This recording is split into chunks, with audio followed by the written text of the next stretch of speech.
ప్రభువైన యేసుక్రీస్తు నామములో మీ అందరికీ నా హృదయపూర్వకమైనటువంటి నిండు వందనాలు తెలియపరుస్తూ ఉన్నాను. దేవునికి మహిమ కలుగును గాక.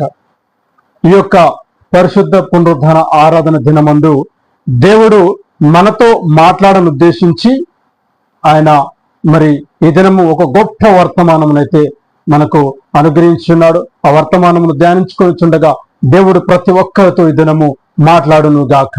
ఆమేన్. చక్కగా ఆ వర్తమానంలోనికి మనం వెళ్దాం. చూడండి,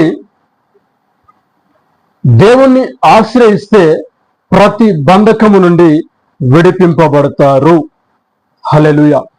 ఈరోజు మన ధ్యానాంశం ఏమిటంటే, దేవుని ఆశ్రయించిన వారు ప్రతి విధమైనటువంటి బంధకముల నుండి వారు విడిపించబడతారు.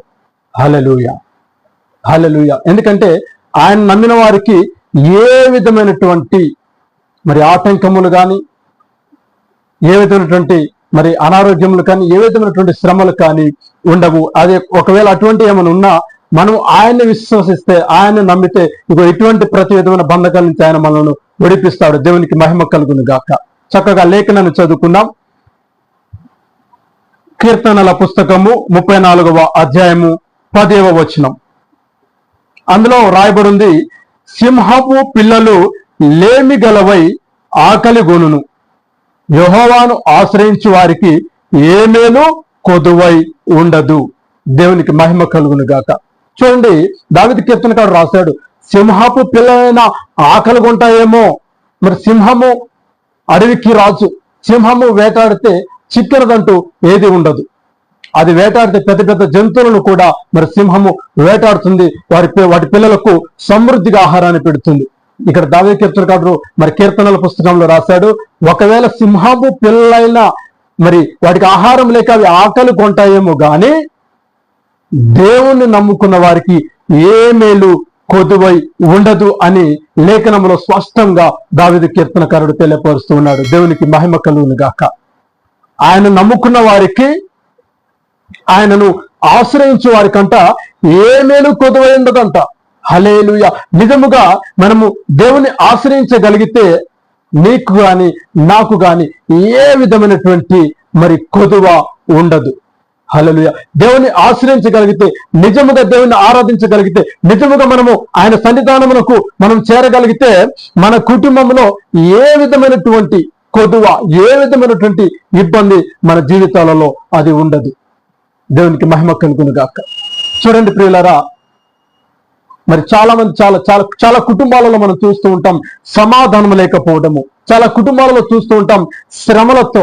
చాలా కుటుంబాలలో మనం చూస్తూ ఉంటాము రోగముల చేత, ఇలా రకరకములైనటువంటి శ్రమల చేత, శోధనల చేత మరి అపవాది గారు చిక్కించినటువంటి ఆ బంధకములలో మరి చిక్కుబడి ఉన్నారు. హల్లెలూయా, హల్లెలూయా. వారికి నిజమైన దేవుడు ఎవరు అనే ఒక గ్రహింపు వారికి లేదు. మరి నిజమైనటువంటి దేవుని ఆశ్రయిస్తే ఈ బంధకము నుంచి మనము బయటపడతాము అనే ఒక ఆలోచన వారికి తెలియదు. హల్లెలూయా.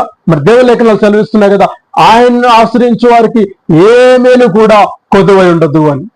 హల్లెలూయా. మరి దేవుని మనం ఆశ్రయిస్తే మనకు ఏ మేలు కొదువ లేకుండా చేస్తాడు. అనగా ఎటువంటి మరి బంధకాల నుంచైనా ఆయన మనల్ని విడిపిస్తాడు.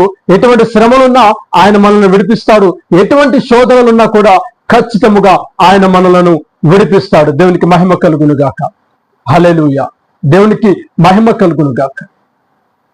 ప్రియ సహోదరి సహోదరుడా, దేవుని లేఖనాలు సెలవిస్తున్నటువంటి రీతిగా మనము ఆయనను ఆశ్రయించగలిగితే, హృదయపూర్వకంగా దేవుని మనము వెంబడించగలిగితే, ఆ వాక్యంలో ఉన్న రీతిగా మనకు ఏ మేలు మరి కొదువై ఉండదు. అంటే మనకు రావాల్సిన ప్రతి ఆశీర్వాదము ఖచ్చితంగా దేవుడు మనకు అనుగ్రహిస్తాడు.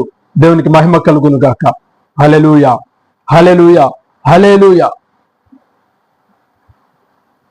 దేవుణ్ణి ఆశ్రయించటంలోనే మనం తప్పిపోతూ ఉన్నాము. దేవుణ్ణి వెంబడించటంలోనే మనం తప్పిపోతున్నాము. దేవుణ్ణి ఆరాధించటంలోనే మనము తప్పిపోతూ ఉన్నాం.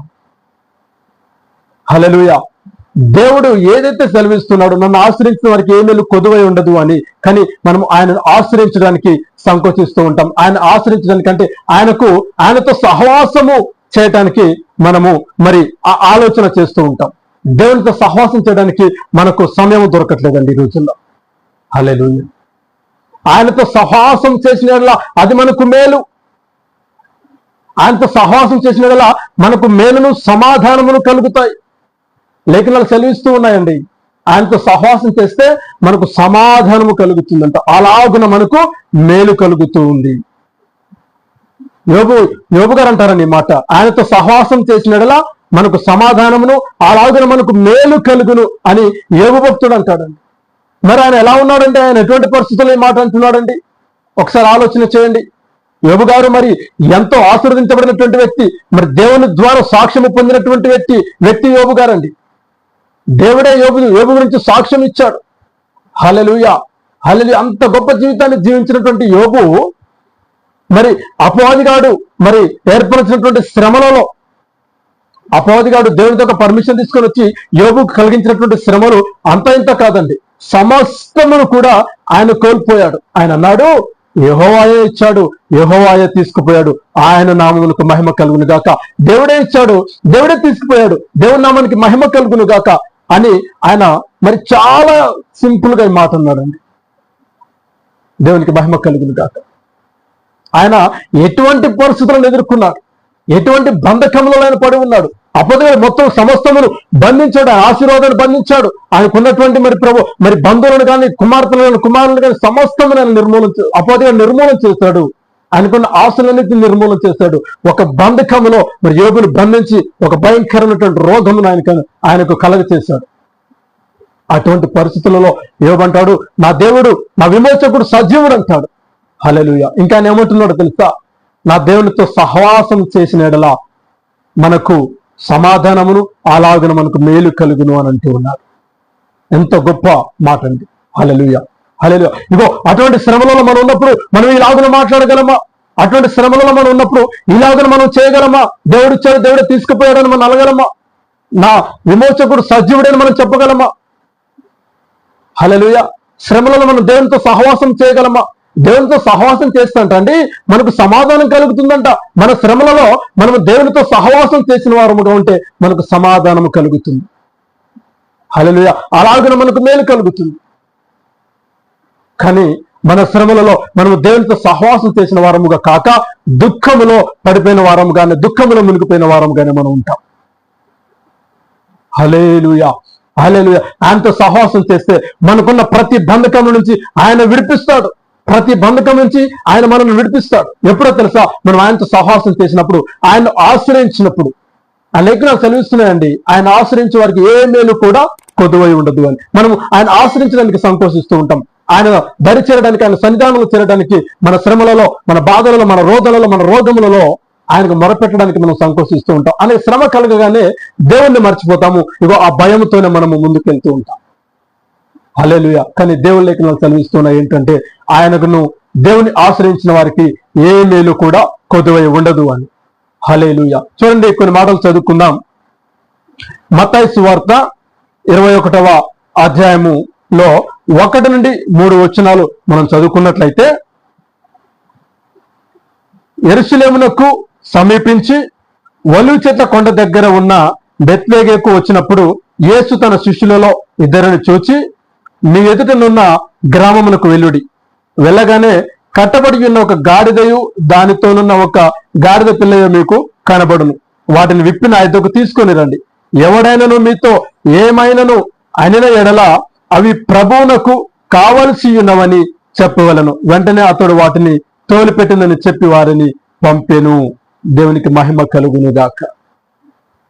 చూడండి, దేవుడు ఇక్కడ ఒక సందర్భాన్ని మనకు తెలియపరుస్తున్నాడు. కట్టబడినటువంటి, బంధింపబడినటువంటి ఒక గాడిద పిల్లను దేవుడు మనకు బయలుపరుస్తున్నాడు. హల్లెలూయా. చూడండి, ఒక గ్రామంలో ఒక గాడిదయు దాని యొక్క పిల్ల కట్టబడి ఉంది, అనగా బంధించబడి ఉన్నది. దేవుడు వారి శిష్యులను పిలిచి ఆ ఒలీవ చెట్ల కొండ దగ్గర మరి బెత్లెహేముకు వచ్చినప్పుడు దేవుడు ఆ శిష్యులలో 2 పిలిపించి, ఎదురుగా ఉన్నటువంటి ఒక గ్రామానికి వెళ్ళండి, అక్కడ కట్టబడిన ఒక గాడిదయు, అనగా బంధించబడిన ఒక గాడిదయు దాని పిల్లయు ఉండను, వాటిని విప్పుకొని రండి. ఒకవేళ మిమ్మల్ని ఎవరైనా ఆటంకపరిచినా, ఒకవేళ మిమ్మల్ని ఎవరైనా ఆపిన, అడ్డుకొనినా, ఇవి దేవునికి అవసరమై ఉన్నదని మీరు వారితో చెప్పండి, వారే వాటిని విప్పి మీతో పంపిస్తారు. హల్లెలూయా. ఎంత చక్కని మాట. అంటే బంధింపబడి ఉన్నవి దేవుడు విడిపిస్తున్నాడు, బంధకంలో ఉన్నటువంటి గాడిద పిల్లలను దేవుడు విడిపించాడు.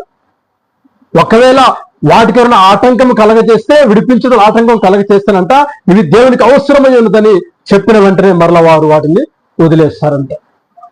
హల్లెలూయా. చూడండి, ఈనాడు ఈ రోజుల్లో మనం ఎటువంటి పరిస్థితులలో ఉన్నాం, ఎటువంటి బంధకములలో మనం కూరుకుపోయి ఉన్నాం. కుటుంబ సమస్యలలో ఉన్నామా, మరి శ్రమలలో ఉన్నామా, ఇటువంటి శాపగ్రస్తమైనటువంటి జీవితాన్ని మనం జీవిస్తూ ఉన్నాం. హల్లెలూయా. చూడండి, కుటుంబంలో శ్రమలండి, అంటే కుటుంబంలో మరి దేవుణ్ణి నమ్మనటువంటి వారు, అంటే కుటుంబంలో ఒకరు మాత్రమే నమ్మి ఇంకా నమ్మనటువంటి వారు, మరి వారు రోగులుగా, వ్యసన పరులుగా, దేవునికి వ్యతిరేకమైనటువంటి కార్యాలు చేసే బిడ్డలుగా మరి చాలా మంది ఉంటూ ఉన్నారు. అంటే కుటుంబంలో సమాధానం లేదు, కుటుంబం అంతా అపవాది గారి చేతిలో బంధించబడి ఉంది.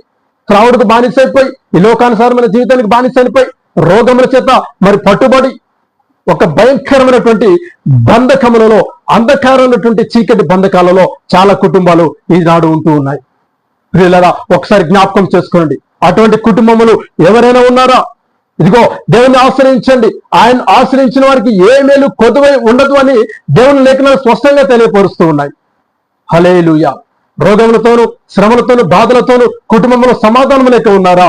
వెంటనే మీరు దేవుని ఆశ్రయించండి, అనగా మోకరించి ప్రభువాని ప్రార్థించండి. ప్రభువా, ఇగో ఈ బంధకం నుంచి నన్ను విడిపించండి అయ్యా. ఒక విశ్వాసం కలిగినటువంటి ప్రార్థన చాలా ప్రాముఖ్యం అండి. హల్లెలూయా. ఇటువంటి కుటుంబాలలో ఒక విశ్వాసపూరితమైనటువంటి ప్రార్థన చాలా అవసరం అండి. దేవునికి మీ గృహంలో ప్రార్థన బలిపీఠం కట్టడం చాలా ప్రాముఖ్యం. ఎందుకంటే ఆయనతో సహవాసం చేసేవారముగా మనకుంటే ఖచ్చితంగా మన కుటుంబాలలో సమాధానమును దేవుడు కలుగ చేస్తాడు. ఖచ్చితంగా మన కుటుంబాలలో దేవుడు మేలు కలుగ చేస్తాడు. ఖచ్చితంగా మన కుటుంబాలలో దేవుడు స్వస్థతను కలుగ చేస్తాడు. హల్లెలూయా. హల్లెలూయా. కుటుంబంలో సమాధానం లేదా, నువ్వు ఆయనతో సహవాసం చేస్తే సమాధానం కలుగుతుంది. హల్లెలూయా. నీ కుటుంబంలో మరి ఈ వ్యసన పరులు ఉన్నారా? నువ్వు ఆయనతో సహవాసం చేస్తే నీకు మరి అటువంటి శ్రమల నుంచి, శోధన నుంచి దేవుడు విడిపిస్తాడు, నీకు మేలు కలుగ చేస్తాడు. రోగంతో ఉన్నారా? నువ్వు ఆయనతో సహవాసం చేస్తే దేవుడు స్వస్థతను అనుగ్రహిస్తాడు. దేవునికి మహిమ కలుగును గాక. హల్లెలూయా. దేవుని వెతికేవారముగా, ఆయనను ఆశ్రయించేవారముగా మనం ఉండాలి. చూడండి, శ్రమలు, ఎటువంటి శ్రమలు అంటే ఈ రోజుల్లో చాలా మంది ఫైనాన్షియల్ గా చాలా బాధపడుతూ ఉన్నారు, ఫైనాన్షియల్ గా స్ట్రగుల్ అవుతూ ఉన్నారు. లేనిపోయినటువంటి ఆశలకు పోయి, లేనిపోయినటువంటి వ్యాపారములకు పోయి, లేనిపోయినటువంటి వాటిని మరి తగిలించుకొని ఫైనాన్షియల్ గా లాస్ అయిపోయి ఎంతమంది స్ట్రగుల్ అవుతున్నారు. ఇగో ఫైనాన్షియల్ గా స్ట్రగుల్ అయిన వారు మరి చనిపోయినటువంటి వారు కూడా అందులో చాలా మంది ఉన్నారు. ప్రియ సహోదరి, సహోదరుడా, ఫైనాన్షియల్ స్ట్రగుల్స్ తో ఉంటే ఇగో మీరు దేవుని ఆశ్రయించండి. ఎందుకంటే ఒక జ్ఞానము కలిగి జీవించాల్సినటువంటి అవసరం ఎంతో ఉండదండి. ఎందుకంటే నువ్వు ఫైనాన్షియల్ గా ఒక వ్యాపారాన్ని ప్రారంభించావు, కానీ అది దేవుని చిత్తమైనదా? నువ్వు ఫైనాన్షియల్ గా ఒక బిజినెస్ ను ప్రారంభించావు, అది దేవుని చిత్తమైనదా? దేవుని చిత్తం మీద తెలుసుకొని మనం జీవించగలిగితే ఇటువంటి ఫైనాన్షియల్ స్ట్రగుల్స్ మన జీవితంలో ఉండవండి. హల్లెలూయా. హల్లెలూయా. అందుకే దేవుడు అంటున్నాడు, మనం ఏదైనా చేసేటప్పుడు అది దేవుని సమ్మతమైనదో కాదో మనం తెలుసుకోవాలి. అంటే ప్రార్థన పూర్వకముగా మనము ముందుకు వెళ్ళాలి. అంటే మన జీవితంలో తీసుకునే ప్రతి నిర్ణయంలో కూడా దేవునికి ప్రథమ స్థానము ఇచ్చేవారముగా మనం ఉన్నట్లయితే ఇగో ఇటువంటి ఏ బంధకంలో మనల్ని పడకుండా దేవుడు మనల్ని విడిపిస్తాడు. దేవునికి మహిమ కలుగును గాక. హల్లెలూయా. హల్లెలూయా. చూడండి, చాలా మంది ఎంతో మరి ఒక భయంకరమైనటువంటి శాపగ్రస్త జీవితాన్ని జీవిస్తూ ఉన్నారు. విగ్రహారాధన అదెంతో శాపగ్రస్తమైనటువంటి జీవితం. విగ్రహారాధన అదెంతో పాపమైనటువంటిది. అయినా కూడా మరి లోకంలో ఎంతో మంది మరి విగ్రహారాధికులుగా మరి ఒక శాపగ్రస్తమైనటువంటి జీవితంలో పడి ఉన్నారు. ప్రియులారా, ఒకసారి జ్ఞాపకం చేసుకోనండి, దేవుడు పిలుస్తూ ఉన్నాడు, నన్ను ఆశ్రయించిన వారికి ఏ మేలు కొదువై ఉండదు, దేవుని ఆశ్రయించిన వారికి ఏ మేలు కొదువై ఉండదు అని. హల్లెలూయా. మనం ఎటువంటి బంధకాలలో ఉన్నాము ఒకసారి మనల్ని మనము విమర్శించుకుందాం. ఎందుకంటే ఈ లోకపు వ్యసనాలు మనల్ని బంధించి వేస్తాయి. అంటే దేవుని దగ్గరకు చేరకుండా, దేవుని ఆశ్రయించకుండా ఈ లోకపు వ్యసనాలు మనల్ని బంధిస్తూ ఉంటాయి. ఈ లోకపు ఆలోచనలు మనల్ని బంధిస్తూ ఉంటాయి. ఈ లోకపు క్రియలు మనల్ని బంధిస్తూ ఉంటాయి. అంటే దేవుని వైపు చూడకుండా ఇవి మనల్ని ఆటంకపరుస్తూ ఉంటాయి. హల్లెలూయా. హల్లెలూయా. ఒకవేళ శ్రమ సమయమున మనము కృంగినప్పుడు వెంటనే అపవాదిగాడు మనల్ని పట్టుకుంటాడండి. పట్టుకొని మనల్ని బంధించి వేస్తాడు. అంటే ఇంకా దేవుని వైపు మరలా మనం చూడకుండా, దేవుడు అనే ఆలోచన మనలోనికి రానియకుండా అపవాదిగాడు మనల్ని బంధించి వేస్తాడు. హల్లెలూయా. కనుక జ్ఞానము కలిగి మనం దేవునిలో జీవించాలి. అంటే మనకి జ్ఞానం రావాలంటే దేవునితో మనం సహవాసం చేసే వారముగా మనం ఉండాలి. దేవునికి మనకు ఒక ఆత్మీయ సహవాసం ఉండాలి. హల్లెలూయా. ప్రార్థన చేయాలి, బైబిల్ చదవాలి, దేవుని లేఖనాలు పాటించాలి. హల్లెలూయా, హల్లెలూయా. ఇటువంటిది కనుక నిత్యము అనునిత్యము మన కుటుంబంలో స్తుతి ధూపం వేయగలిగితే, దేవునికి స్తుతులు చెల్లించగలిగితే, మోకరించి ప్రార్థన చేసుకోగలిగితే, లేఖనాలు చదవగలిగితే, నిత్యము మన కుటుంబంలో ఎటువంటి స్తుతి ఆరాధన, స్తుతి ధూపము, స్తుతి నైవేద్యము మనం దేవునికి అర్పించగలిగితే మనం ఏ బంధకాలలో మనం పడి ఉండం. ఎందుకంటే ఆయనతో సహవాసం చేసిన వారికి సమాధానము కలుగుతుందంట, అలాగనే మేలు కలుగుతుందంట. అంటే మనం ఆయనతో సహవాసం చేయడం అంటే మనం ఆయనను ఆశ్రయించటం. హల్లెలూయా. మరి ఆయన ఆశ్రయిస్తే ఏదైనా మేలు కొదువు ఉంటుందండి. ఆయన ఆశ్రయించిన వారికి ఏ మేలు కొదువై ఉండదు అని దేవుడు స్పష్టంగా తెలియపరుస్తూ ఉన్నారు. హల్లెలూయా. చూడండి, దానియేలు గ్రంథంలో మనం చూసినట్టయితే షడ్రకు మెషకు అబేద్నెగోలను అగ్నిగుండంలో వేశారండి. షడ్రకు మెషకు అబేద్నెగోలను అగ్నిగుండంలో పడవేశారు. అంటే అక్కడ రాజు వారు చెప్పినట్టు చేయట్లేదని, ఆ బంగారు ప్రతిమకు మొక్కట్లేదని తీసుకెళ్లి అగ్నిగుండంలో పడేశారు. మరి అగ్నిగుండము షడ్రకు మెషకు అబేద్నెగోలను బంధించిందా? హల్లెలూయా. ఎందుకంటే వారు దేవుడికి సమీపంగా ఉన్నారు, దేవునితో సహవాసం చేస్తున్నవారు, దేవునికి వ్యతిరేకమైనటువంటి కార్యకలాపాలు చేయట్లేదు. హల్లెలూయా. వారు అన్నారు, ఇగో అంటే మమ్మల్ని దేవుడు రక్షించకపోయినా పర్వాలేదు, కానీ మేము మాత్రం విగ్రహానికి మొక్కం, మమ్మల్ని మీరు అగ్నిగుండాలు వేస్తారా? వేయండి, దేవుడు మమ్మల్ని రక్షించడానికి సమర్థుడు అన్నారండి. అంతటి రోషం ఉంది వాళ్ళలో. ఎందుకు అంటే వారు దేవుని ఆశ్రయిస్తూ ఉన్నారు, దేవునికి సమీపంగా ఉంటున్నారు, దేవునితో వారు సహవాసం చేస్తూ ఉన్నారు. దేవునికి మహిమ కలుగును గాక. అందుకే వారిలో సమాధానం ఉంది. అగ్నిగుండంలో వేశారు కానీ అగ్నిగుండం వారిని బంధించలేకపోయింది, వారిని కాల్చలేకపోయింది. దేవునికి మహిమ కలుగును గాక.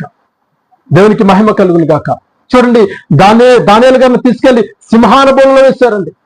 మరి సింహాలు దానియేలును బంధించగలిగాయా? సింహాలు దానియేలును సంహరించగలిగాయా? హల్లెలూయా, హల్లెలూయా. దేవునికి మహిమ కలుగును గాక. పేతురును ఇనుప సంఖ్యలతో బంధించేశారు, చెరసాలలో వేశారు. పేతురును ఇనుప సంఖ్యలతో బంధించి చెరసాలలో పడవేశారు. మరి ఇనుప సంఖ్యల చెరసాలలో మరి పేతురును బంధించగలిగిందా? వేసిన తలుపులు వేసినట్టుగానే ఉన్నాయి. మరి పేతురు సంఖ్యలు విడిపించబడ్డాయి, మరి బయటకు వచ్చారు. హల్లెలూయా. దేవునితో సహవాసం చేస్తే ఎటువంటి మేలు ఉండదు. క్షమించండి, ఎటువంటి బంధకము మన జీవితంలో కాదు. ఎందుకంటే ఆయన అనుగ్రహించే మేలు మనకు ఎల్లవేళలో ఉంటుంది. ఆయన అనుగ్రహించే రక్షణ మనకు ఎల్లవేళలో మన తోడే ఉంటుందండి. హల్లెలూయా. చాలా మంది ఇది తెలియక, దేవుని ఆశ్రయించడం తెలియక, మరి శ్రమలలో దేవుని ఆశ్రయించడం తెలియక ఆ శ్రమలలోనే వారు కొట్టుమిట్టు ఆడుతూ ఉంటారు. ఆ శ్రమలలోనే వారు పడిపోతుంటారు. ఆ శ్రమలలోనే వారు మరి నానా విధములైనటువంటి మరి ఆ యొక్క శ్రమలను అనుభవిస్తూ, ఈ లోకానుసారమైన క్రియలలో మరి పడిపోతూ, ఈ లోకానుసారమైన జీవితాన్ని జీవిస్తూ, ఈ లోకానుసారమైనటువంటి బంధకాలలో పడి దేవునికి ఆత్మీయతకు దూరం అయిపోతూ ఉన్నారు.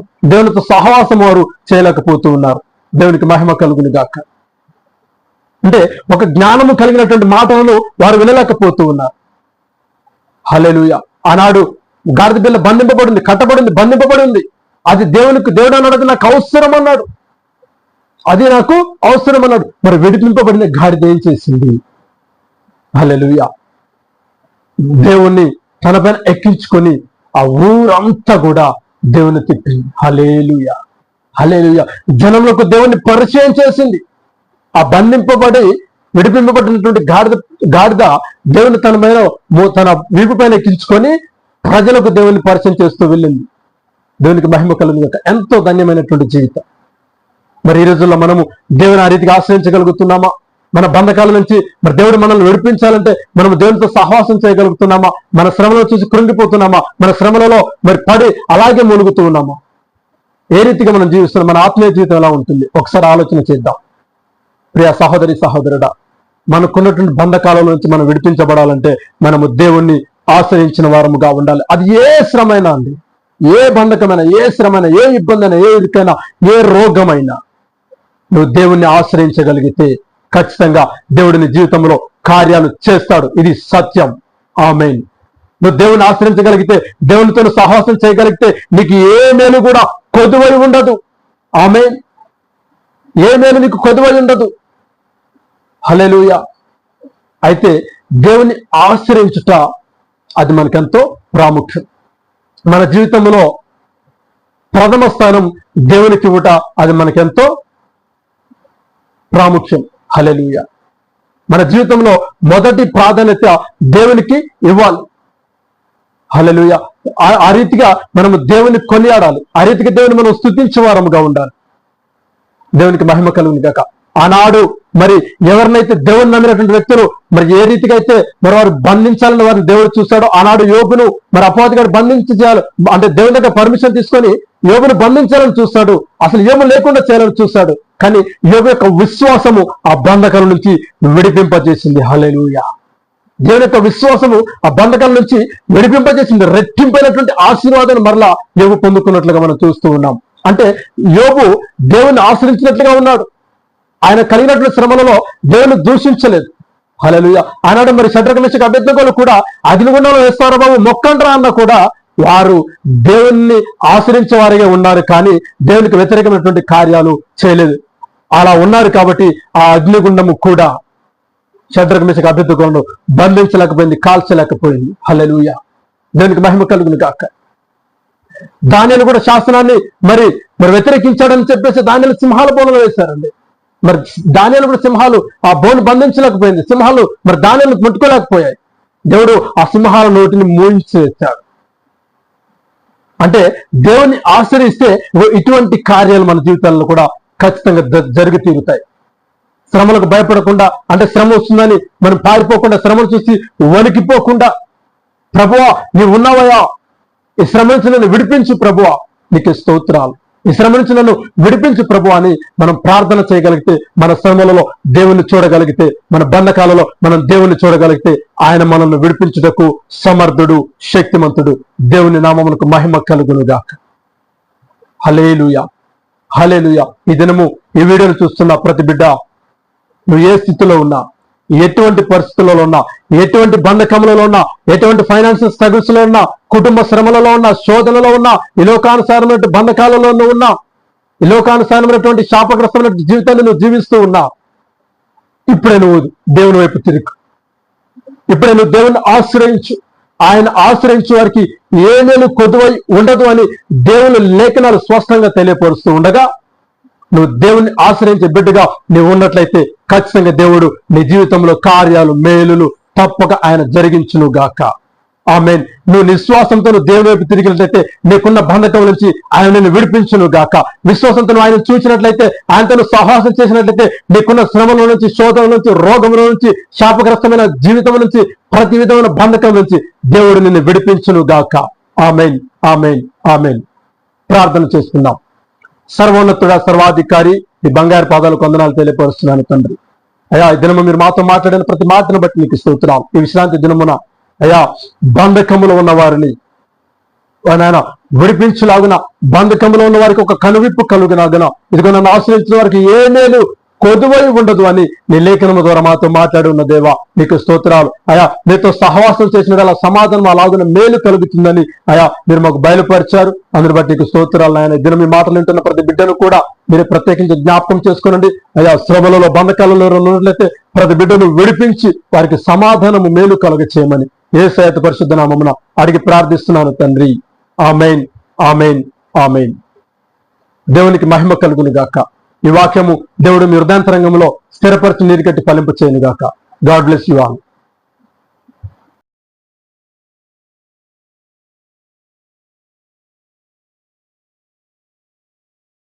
నందు ప్రియులకు నా యొక్క హృదయపూర్వకమైనటువంటి నిండు వందనాలు. ఈ వీడియో చూస్తున్న ప్రతి ఒక్కరూ కూడా ఈ యొక్క ఛానల్ను లైక్ చేయండి, అలాగే ప్రతి ఒక్కరికి షేర్ చేయండి. తర్వాత ఈ ఛానల్ను తప్పకుండా సబ్స్క్రైబ్ చేసుకోండి. దేవుడు మీకు తోడై ఉండును గాక. God bless you all.